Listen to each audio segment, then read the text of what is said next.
Hey, rock 'em and what's that? Rock 'em and sock 'em or rack 'em and stack 'em, whatever we're doing. Rock 'em, stock 'em, rack 'em, stack 'em, whatever it takes, right? That was a great. Do you ever have those little robot things that like you punch at each other and you kind of run the little handles? Of course, I love them. Yeah, that's one of those games that's kind of gone the way of the dodo, like toss across and battleship. But that's okay.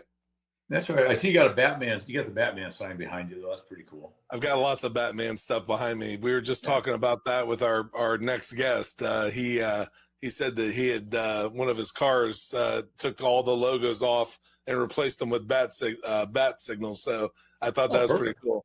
That is cool. That is cool. Yes, so, well, look, hey, we're just loving what we're doing what we love, buddy. Another number 3 of our racket stack today. So, unless you want to talk about, I don't know, the meaning of life or something, which we could, but we have over a Dr. Pepper once, I think. But I think we have probably a couple of them. We may have. But let's go talk to Chuck. That might be like ever so much more interesting. I would like you messed up already, Randy. Okay, it's Chuck the Great. Oh, that's true, Chuck the Great. Okay. Okay. Yeah. So, ladies and gentlemen, stand by, pull up your belt, cinch your galoshes. You know what galoshes? You ever heard of galoshes? Anyways, buckle up your four buckle Arctics for Chuck the Great. Huh? How's that? All right. I don't have an announcer.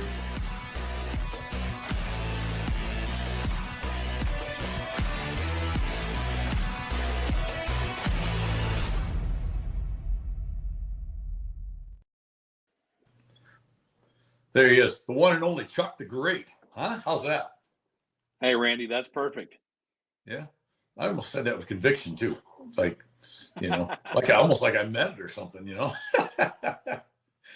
How you doing, brother? Everything good? You know what? Living life, loving life, and the sunshine on the other side of these clouds. There you go, buddy. So tell us before we get started, where the heck are you? Where are you at? And give us the story of Chuck the Great Studebaker. I don't know how much time you got. So I'm right now in Athens, Georgia. I live in a little town called Monroe. It's about halfway between Atlanta and Athens. Love living in the country. So my story is a simple one. I actually got into the car business back in 1991, and I've done everything that you can do. And through that, from then till now, I now am the branch manager for a finance company. So I'm still in the car business, still working with that stuff every day. But I spent 18 years at Saturn. Okay. I was one of the first 3 salespeople they hired at the dealership where I started, and got an opportunity to be a general manager back in '97 here in Atlanta, and I took it. Couldn't pass it up. And so when the Saturn experiment failed, I had to remake myself a few dozen times, which I've done. But that's my thing. I'm at my heart, I'm a sales and marketing guy. And really inspiring people is something that I really enjoy doing. Well, and 2 things. You got a great name for the car business. I almost think that was you made that up, and that's not really a real name. I mean, that's how cool that is. I mean, come on. Well, and here's the thing, though. If I was going to make something up, I might make up something a little more modern, because unfortunately, it's only old guys like us who are going to know what a Studebaker was. That's true. You could have won a Fairlane too, I suppose, but that's true. I had a mother-daughter that I was working with a long time ago, and introduced myself and used my last name, and they both kind of perked up. And Mom says, "Well, that's really cool. He's got the name like the car."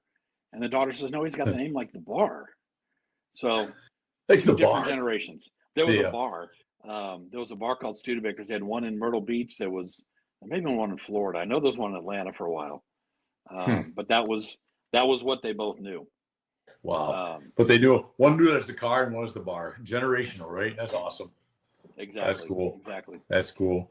Well, hey, it's where you and I first connected was because of your daily, if not more often, inspirational, motivational posts, and I'm always very attracted to those things. I like motivation. I like inspiration. I like that kind of stuff. And so, you really, you caught my attention, and I'm glad that we've been able to connect and become at least virtual friends at this point. But I've been known to wander into areas, and if I do, I look up people. So you never know. I actually was in Atlanta 2 weeks ago. So probably not too far from me, a couple hours, maybe, or less, hour and a half. But I can be to Atlanta in an hour on a good day, but most days Atlanta traffic isn't good. yeah.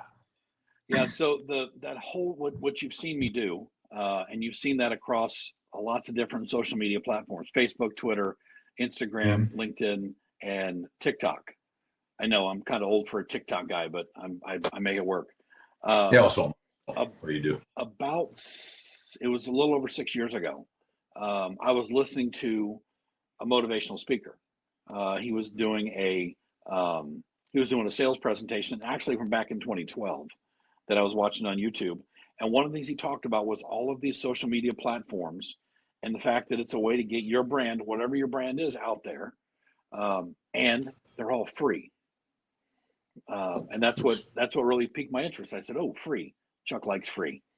And so Good. I tried to figure out what I could do. And you and I both know that social media is awash in negativity. Mm-hmm. It's kind of like the mainstream media. If it's not bad news, it's not news. Right. And I thought, okay, what can I do to be different? What can I do to set myself apart? And so I started posting. This was been in June of, was it 6 years ago? It was 8 years ago. It was 8 years ago. Sorry.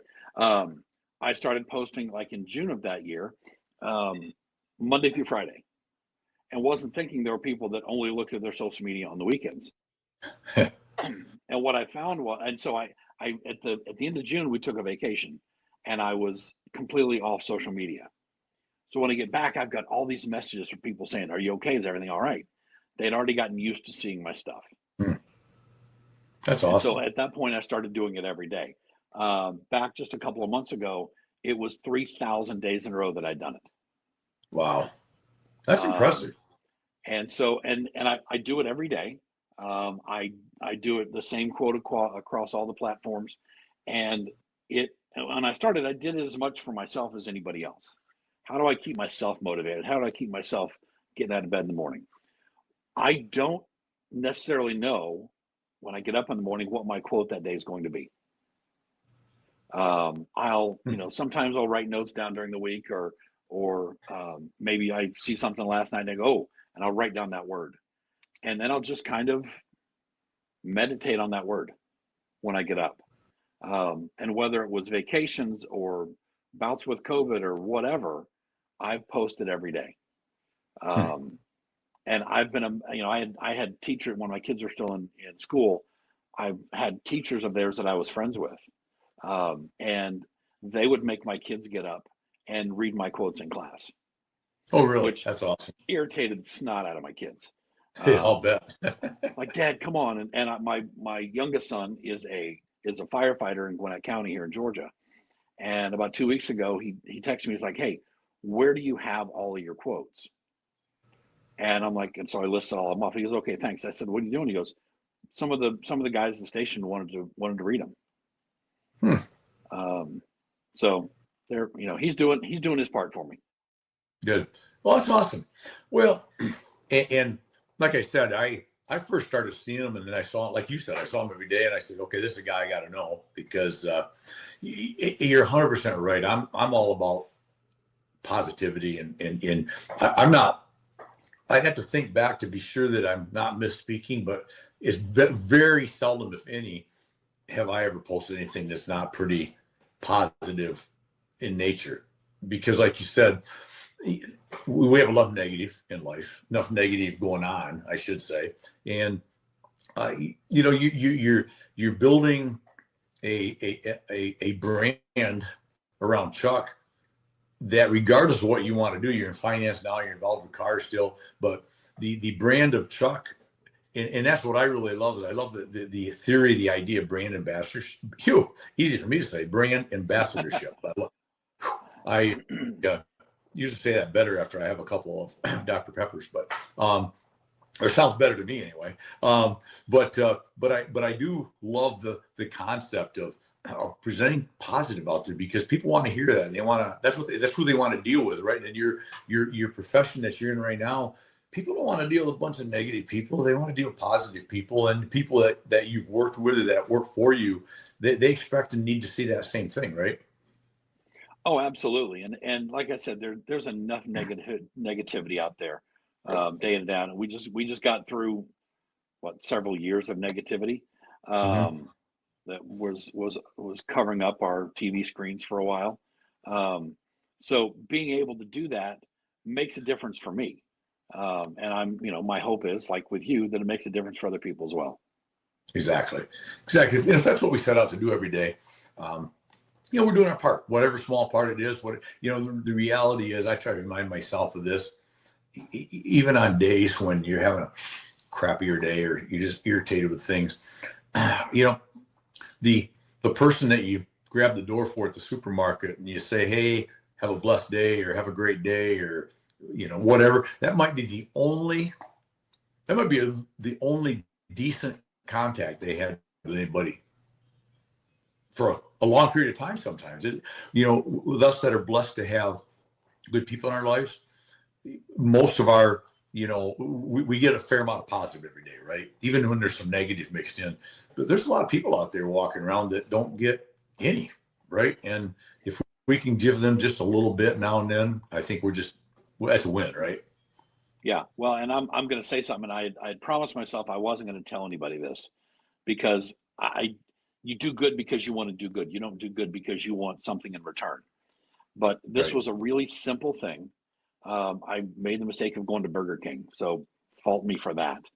Um, and I watched. I'm sitting there, and I'm watching this guy walk in, and he's got one of those, multi-wheeled walkers, and he Hmm. placed his order, and he's walking back to his table, um, and I see he's holding his cup, and he's trying to hold himself up, and so as he's kind of shuffling by me, I said, can I help you with your drink?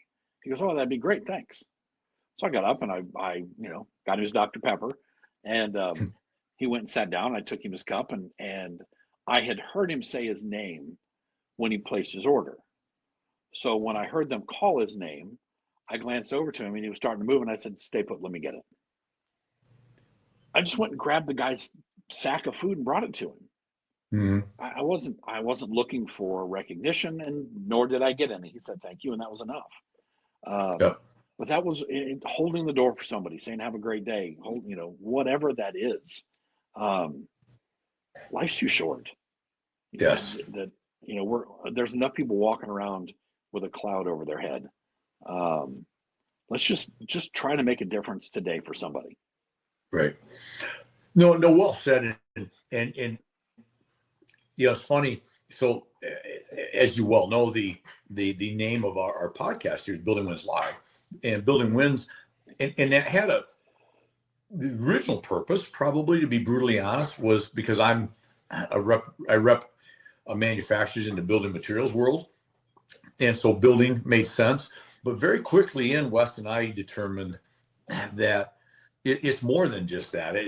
That fits that, but we're all about guests that are building wins every day, and wins can be business or sales wins. They can be personal wins, health and fitness wins, spiritual wins. It doesn't matter what the win is. Wins are just wins.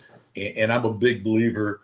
A theory I try to live by is I keep a virtual win pile, and I see it in my mind, this little a stand, like a little end table, right? It's almost like the stands in an hourglass, upside down, right? I guess, well, the right side up, I guess. And basically just keep throwing the wins on it. I literally see myself throwing a win on it, and it could be a small win, a big win, a medium win. It could be any of the types of wins. And the more wins you throw on the win pile, you just find yourself in a quote winning mindset. And again, that has nothing to do with just going out and getting a sale. It may have to, just like you said, helping some guy get his bag of food. Every one of those is a win. And I'm also a believer that I think wins compound with each other. And I don't think they care what size or what type of win they are. I think a big win or a little win all means the same to the win pile, right? And so I just believe in keep throwing them on. Yeah, a win is a win. One of the things that you and I both old enough to remember when they outlawed all celebrations in the end zone Mm-hmm. when somebody scored. Right. And you remember Mark Gastineau, who Oh, would yeah. do the sack dance. Yes, I forgot about that, but yes. Well, we've come full circle. Now, not only are you allowed to do a celebration, you can like have a plan for when you score. Mm-hmm. You pretend you're rolling a ball and you're knocking down 10 players, and that's you're scoring it's a strike. Right. And you see a guy that makes a tackle, and that he may not do anything the rest of the game, but by golly, he's going to celebrate that tackle. Yep. Yep. And I think, as long as you don't let things, sometimes football things have probably got slightly out of control at times. I suppose there's a limit to everything. But I'm not against some celebration. I know the old school theory, and there's something to be said for this, and I can be a bit old school at times still, that act like you belong there, right? Act like you intended to be there. And I understand and agree with that. But I also understand that your goal in that particular case was to score a touchdown, right? That every time you get the ball, the goal is to score a touchdown. So to celebrate that win, to me, makes sense. Because why would you just not celebrate? You should be excited about it. You should celebrate. You should celebrate it with your teammate. You should smack the guy that made the big block at the end on the butt and smack him in the helmet and jump in his arms. And there's nothing wrong with celebrating some of that stuff. I think celebrating wins is good. I think we were meant to win. I think we were designed to be win builders, right? That's what I believe. So yeah, no, that's ideal. I'm probably going to steal win builders from you. Do that. It's free for now. I may charge someday, but until then. So no, that it is good though. I mean, it's you get up every day and be a win builder, whatever that win is, and it could be small, it could be big, but and again, like I said, that's what I enjoy about what you're doing. And so, talk to me as a general manager. You've got a lot of responsibility, right, to make sure your team, your people, love what they do and do what they love every day, right? Because that's important. To be motivated and to be fired up to come into work and fired up to take care of business, fired up to take care of customers, whatever the case may be.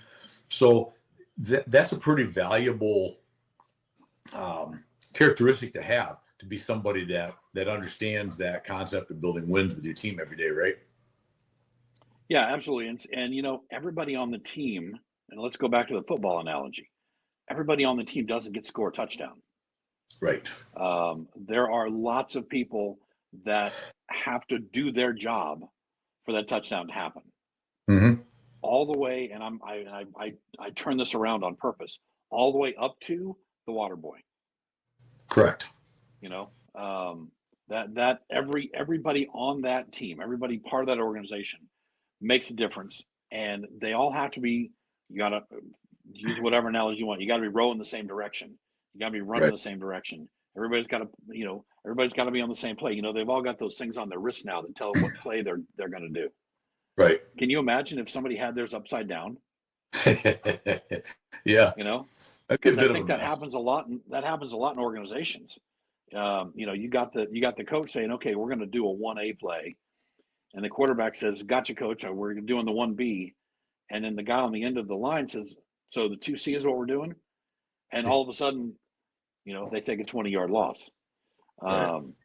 And I think that's true in any organization. You've got to have the people that everybody's got to be working out of the same playbook.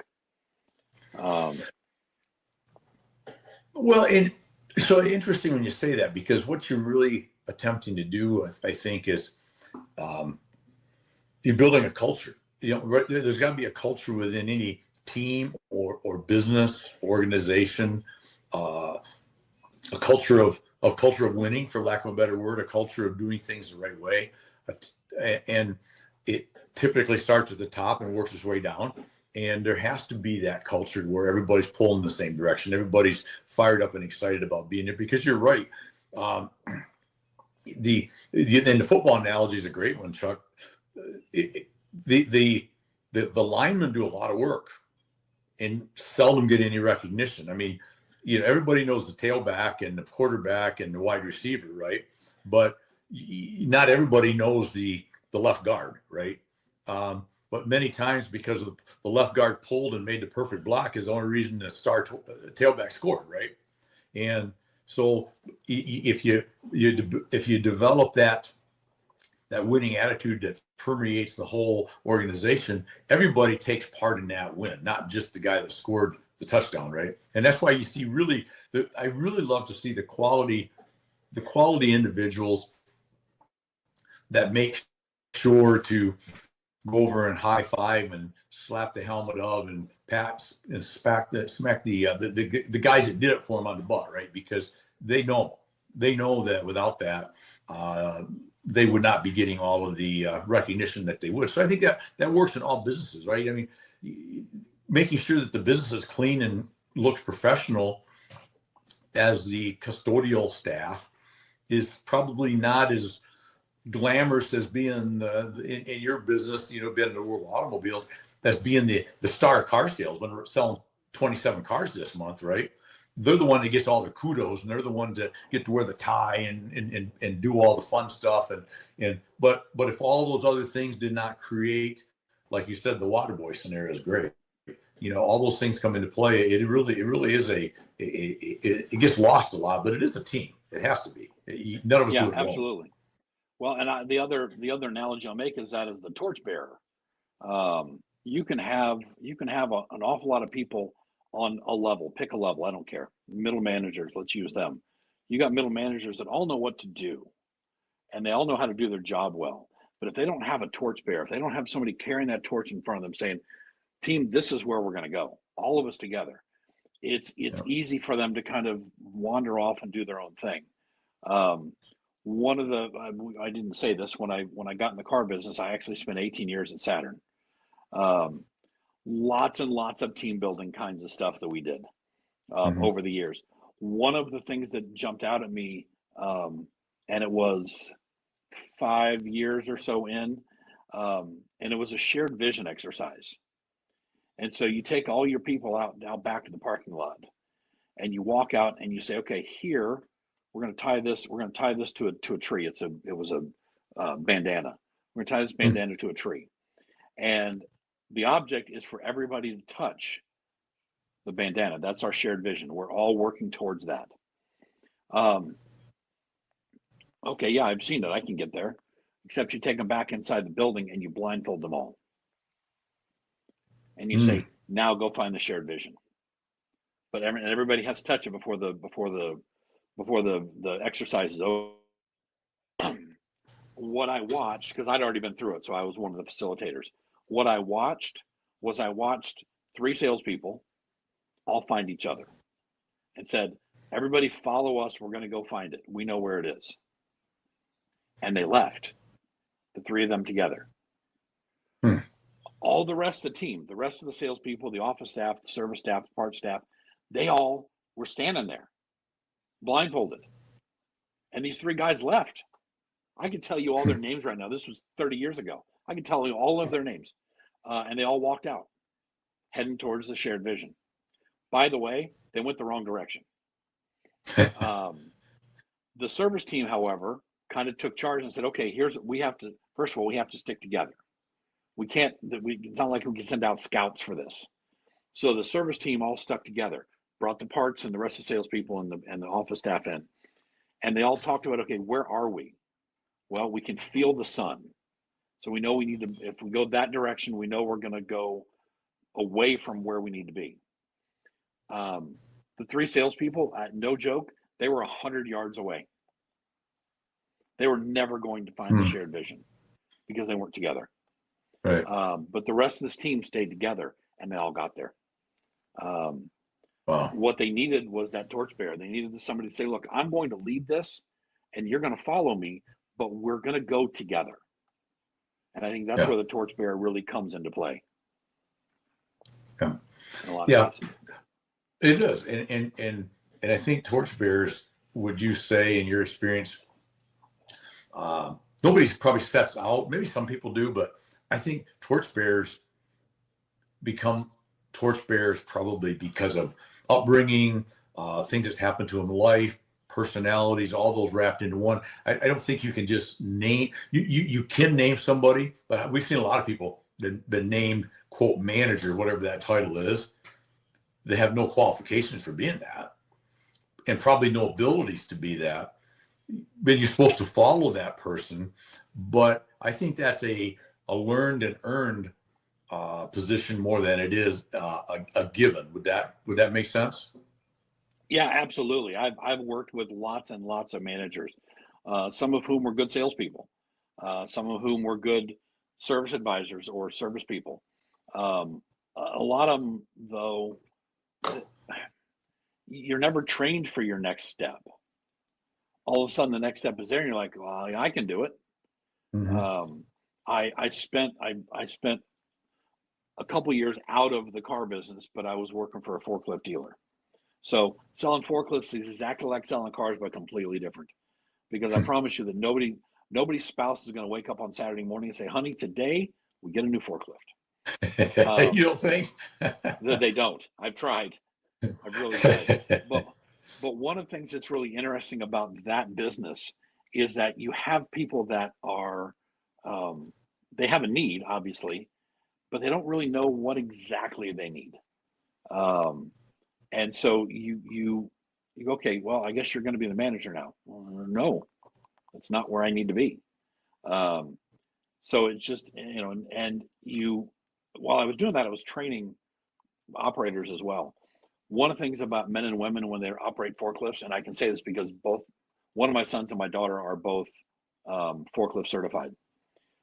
Guys get on a forklift and like, I can drive this, no problem. They've never driven it before. It doesn't matter. We're guys. We can do it. Right. The women, on the other hand, are very cautious, and they'll get on. They'll listen to all the training you gave them, and they'll be better operators because they're more cautious up front. Once they're confident, confidence is there. My daughter is a much better operator than my son. That makes sense. Yeah, that does make sense because that is the one of the it can lead to good things at times for us as guys, but the negative that we have is you're 100% right. We're just, maybe it's ego, maybe it's whatever it is, maybe it's pound our chest as a guy, right? But I don't need to look at that. I don't need to listen to that. I can do that. It's a forklift. Women are much more typically, I would say, smarter than we are when it comes to that because they understand, they know what they don't know, and we think we know everything, and they're willing to go, I don't know anything about this, so I'm going to learn, I'm going to find out, I'm going to study. And where we just go Katie bar the door and run the forklift off the ramp into the truck bay, right? You know how many pieces of furniture from IKEA I've put together, taken apart, put together, taken apart, and put together and finally correctly when I grab the instructions? It's amazing. They do make those for a reason, don't they? I'm really bad at that. I'm really bad at RTA with the not reading the part about don't tighten. There's a reason why they say don't tighten until you're done. Right. And I find that out after I've tightened about 15 pieces that I shouldn't have tightened, and then there's a reason, step 16, that you shouldn't have done that. Right? Oh yeah, I'm really good at that. Well, there was one. I think everybody got this test at some point while they were in school. There's a list of 30 things, and the very first thing says, read everything before you do anything. And people just start doing it. And all of a sudden you got somebody clucking like a chicken, because that's what it says in the middle. And you get all the way down to the bottom and it says, don't do anything. Put your pencil down. You're done. There you go. Yep. So you'll always have that kind of stuff. Exactly. So another thought popped in my head. I made a note as we were talking, and talking from trying to be a motivator and inspiring people. I think about the and I fly a lot, and so much sometimes I think I could probably give the speech myself if they give me $20 off my ticket that they always give, the flight attendants give. But I've always found the one where they talk about, put your own oxygen mask on first. If in the unlikely event that we lose air cabin pressure, you know the story. And I know the first thought of people, if they don't fly much, is, well, why wouldn't you help your son or your daughter or your grandma or the lady next to you that first, right? Because that would be the right thing to do, you'd think. But the reason is very obvious. If you go unconscious, you can't help anybody, right? And I always think about that a lot, because I think that's the same thing that comes into play with trying to live a bit of a positive life that maybe helps motivate some people is, and tell me where you see this. I think you have to motivate yourself or inspire yourself first. And you clicked on that. I know where you're coming, because you already kind of enlightened us to that early on when you said that you don't always know. You just get up and you something that pops in your head the night before, you find something that's motivational to you. And that's what you write about, right? And I think that's ultra super important. That you have to inspire or motivate yourself first before you can do anything for anybody else. Do you agree with that? Absolutely. The quote that popped into my head as you were saying that was "Physician, heal thyself." Hmm. And I've used your analogy about putting your mask on first. I've used that a lot, Mm-hmm. because you can't help anybody else Right. if you don't take care of yourself first. And that isn't some might say that's a very selfish thing to do. Well, I think that's the opposite of selfish. I think it's an Exactly. opportunity to if I want to help you, I've got to be sure that I'm going to be okay before I can help you. Well, exactly. And using that analogy, and I'm glad that you know that one too, because I think it's so applicable. If I fall unconscious in 13 seconds, I can't help anybody. If I stay conscious, I might be able to help 10 people, right? And that's the point. You got to. It's almost selfish to go the other way. Right. Well, and I'm a big boy, and I sit on the aisle. If I go unconscious, good luck getting past me. Nobody's getting out. Yeah, those two people are done for, because Yep. you can't move me. Well, there's three things that I put that's in my phone every day, and that never go until maybe someday, and I decide there's something else. But I've been in there for a year or two, maybe longer. And one of them is that 3 in the afternoon. There's nothing magical about 3, other than it was just a good place saver to put it. Um, but it just says inspire, and that's just for me to remind myself that, have you done anything to inspire yourself today? And secondarily, I do want to try to inspire other people a little bit if I can, with a thought, a suggestion, an idea, but if nothing else, just being and living a life that might tell you that you should try to inspire other people a little bit just by your actions. So, but I would put it in my phone, because I don't want to ever forget one day to not, if I look at it and say, Randy, if you haven't done anything to get inspired today at all, you've been doing pretty humdrum life today, take a minute and go read something, go read what Chuck wrote, something to inspire yourself. And that's one of the 3 things that I have in every single day, because I think it's that important that you inspire yourself, because I like I said, and I love that. I knew we would be, but we're on the same page that you can't do anything to inspire or help anybody else if you don't get yourself there first. Yeah, absolutely. I use the Falcons as my example for this, because, well, the Falcons lose a lot. They've been in a couple of Super Bowls, didn't win either one, and I harken back to my days. I played college soccer, and we'd play teams, and the Falcons play teams every week that I know that some of those guys are going, wow, I hope we don't lose too bad. Mm. Well, why bother suiting up? Right. If the quote that's on my wall over here, my quote: if you're going to lose big, lose early, get the subs in, because some of those third string guys, they might do some magical stuff when they get the shot. Right.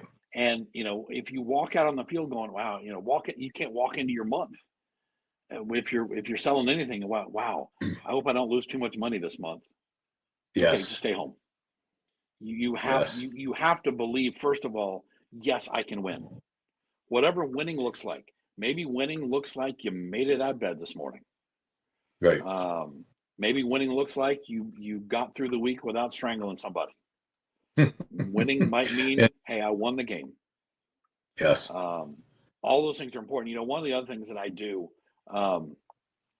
you've seen my daily quotes. I will also, Hmm. you'll see me do videos at times as well. Right. Um, and that all came from my run for school board 6 years ago.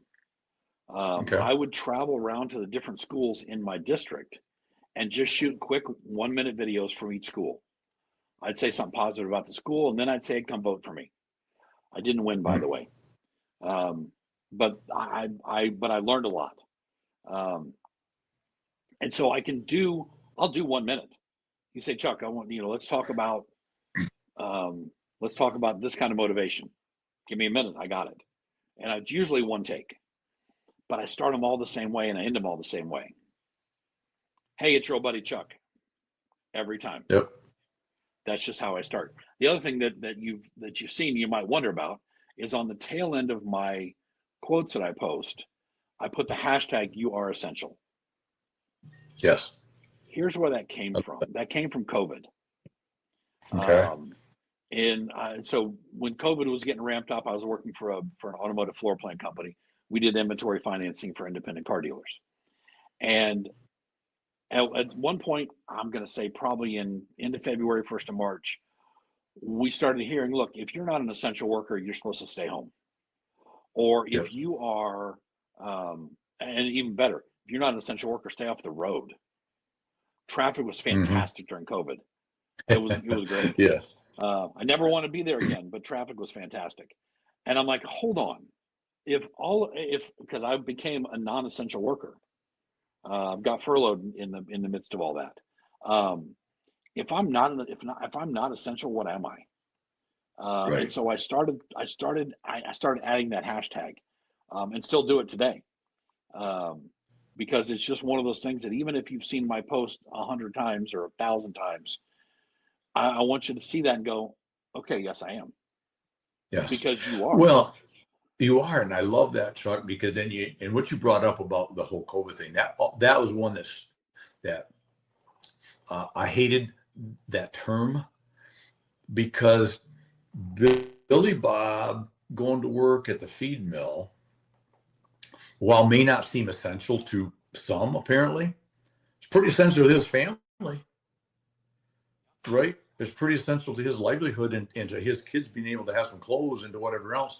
And to me, what a demeaning terminology to say, well, your job is essential and yours is not. Every single job out there in every single organization is essential. We talked about it already. The water boy is essential. The one that gets forgotten about, and I'm more of a college football fan.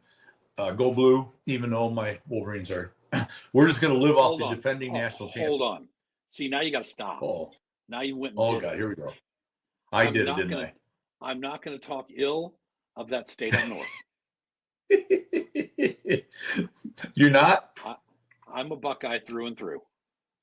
All right. There you Hey, go. Wes, Thanks, Wes. pull a plug. This is not good. This is not Hey, good. listen, Unbelievable. I'll Not tell you good at what. all. I've done this one time in my life. Um, I worked for a guy who was from Michigan, and I said "Go Blue" once. So I'm sorry, everybody. You said the word. I think I good. I said "Go Blue," and I'm sorry. I'm just being transparent with you.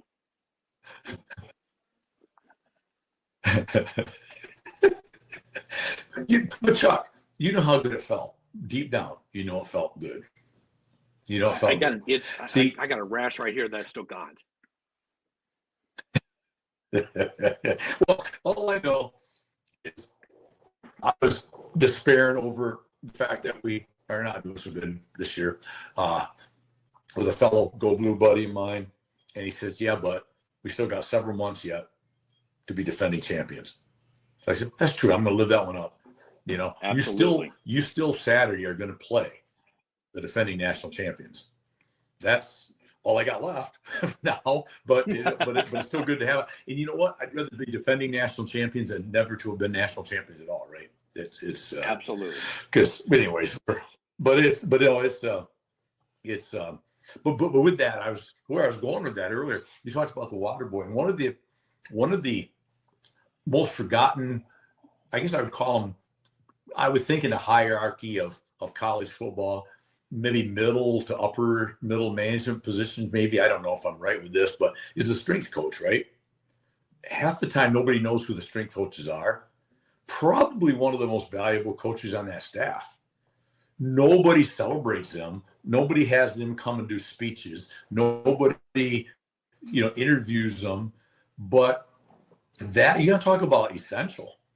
And a game, you don't win, going back to my beloved Blue for a minute, you don't win a national title without having your players in massive, you can have all the talents you want, and they can be smart and cerebral and understand the plays, and you call all the right offense, you call all the right defense. But if you got no gas left in the fourth quarter and you're in a tough game against the Bulldogs or the Bucks, or pick a name, right? Not all that's for naught, if you will, right? But yet that everybody knows the Jim Harbaugh, but and I'll be honest with you right now. Last year I've already forgot who our strength coach was, and I'm a big fan. And that's an unfortunate, because that is a very essential part, right, of the program. So yeah, absolutely. Key there, Chuck, is don't forget the essentials. That's exactly right. One of the things I'll remind you of, and I know you remember this, I think your coach was gone for a few games, wasn't he? Yes, he was. And go ahead. How'd you do? How'd the team do? We kept right on going. We kept right on winning. Look, the head coach is important. Is he more important than the water boy? Is he more important than the strength coach? Is he more important than the offensive lineman? Well, no, he's part of the team. But any good team is going to say, okay, important. We don't have that person right now. We can say, okay, it's over. We've lost. But that's not the case. What team? There's always a college game where where somebody who's integral, somebody who's essential, gets hurt, and somebody comes in to fill in for them, and all of a sudden has the game of their life.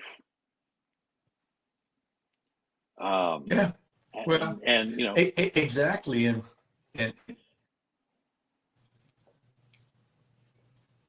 so you take with that, a great example last year, Chuck, was when Sharon Moore had to come in and take over when Jim was off. They never missed a beat. They kept right on winning because all the things were in place, and you still had the offensive and the defensive coordinators, still had the position coaches, the players still knew what they're supposed to do. It wasn't like just because he was gone for a few games, it's just we imploded and went away, right? And I think that's key to building a good team. You always build the strong, good people above you, around you, at your same level, from the hierarchy, if you will. And remember, everybody's essential. So I love that. I love that hashtag, you're essential. That's a great hashtag. So Chuck, I appreciate you. Let's just I know you've been very good with your time, and I appreciate it. Give us some words of wisdom. What's one of your favorite quotes you've ever used, or what would you like everybody to remember about Chuck the Car Studebaker? I should throw that in. Well, I got this one a long time ago from a guy. If you don't ask, you don't get. This ring right here has been on my hand for 31 years. I promise you, she was not tripping over herself to go out with me. I had to ask, which is most of our lives, right? Right. Yes. I had to ask multiple times. Back then, it was called persistence. Today, it's called stalking. But I really don't have one that I say, okay, that's my quote, because they're all mine. I think that I'll pull them out every now and then when I need them, and I'll go, oh, that's a good one. I got to say that one again. But I think that I'd show up. Just show up. Just be there. Whether it's at work or at school or whatever, just show up. show up. It's so important. And I'll leave you this one that a quote that we've all heard the different versions of the old I don't even like it, but the fake it till you make it, right? Right. And I put one out the other day, and I really believe that, which is be it until you see it. Just be, right? And you can shorten that up to just simply be. Just be every day. Just be whatever it is you're supposed to do, you want to do, you think you're going to do, you think you can do, right? Just become it, even if you're not there yet. And sooner or later, you'll see it. And Exactly. I like the positive nature. It probably means the same thing, but. Yeah, and one of the things that, and I look at the different quotes and things that I've done, and it's crazy sometimes. I start scrolling through, I'm like, wow, I did all of that. I did that. Oh, that's ridiculous. What was I thinking when I did that? Anyway, you just kind of look through all of them. And today's quote was, someone needs you to not give up on them. Yeah. That's what somebody needs you today, not give up on them. Yep. And again, some of them Spot on and profound. Some of them are a little more cerebral than others, and some of them are just being positive, and that's what I'm going to be. Yeah, there you go. I love it. That's why you're known as Chuck the Great, right? I'll take it. Well, you claimed it. I was going to use it for myself, but the problem is I'm not great and I'm not Chuck. So I mean, that's 2 strikes, and I don't want to have 3 strikes. I want to live on for a while. So you can have it. It's all yours. Thanks, Randy. Well, Chuck, appreciate you being on, my friend. Keep sharing that positivity, and I'll keep on watching it, reading it, sharing it, and loving it, and telling people about it. And hey, stay in touch, man. I appreciate you having me on. Next time you're in the ATL, let me know. I'll do it. I would love to do that. That'd be great. And when you fly through the airport, please spend some money. We need the taxes. Well, I always manage to. Unfortunately, I try to spend as little time through there as I can, just because I don't like to be in airports. But yeah, I go through Atlanta several times a month. So well, I was in Atlanta. I saw your post. Was it yesterday or the day before that your top 5 favorite airports? I noticed that our airport wasn't one of them.